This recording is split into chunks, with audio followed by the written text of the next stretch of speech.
Edhe pse pa pompozitet të madh siç ndodh në pra aktivitetet të tjera, personat me aftësi të kufizuar në komunën e Gjakovës shënuan ditën ndërkombëtare me një garë simbolike në të cilën u shpërblyen me vendin e parë dhe të dytë.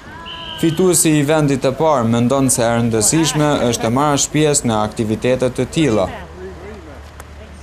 Sot është dita e personave me aftësi të kufizuar. Është një nga ditët më të veçanta për këtë kategori. Kemi zhvilluar garat me karroca. Unë momentalisht zgjuava më në por. I uroj gjithë ata që kanë fitu, edhe ata që s'kan fitu. Kërsoja është pjesëmarrja. Kjo është më rëndësi. Sikudo në Kosovë edhe në Gjakovë, personat me aftësi të kufizuar nuk ndjehen mirë.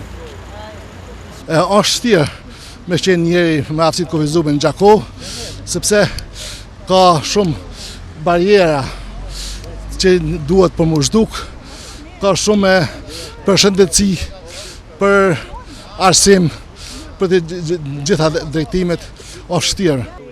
Lëvizja ndërkombëtare e aftësisë së kufizuar arriti një përparim të dukshëm në vitin 2006, me miratimin e konventes për të drejtat e personave me aftësi të kufizuara, si një instrument i të drejtave të njerëzit me një dimension të qartë të zhvillimit. Megjithatë, për të realizuar barazinë dhe pjesëmarrjen për personat me aftësi të kufizuar, ata duhet të përfshihen në të gjitha proceset e zhvillimit.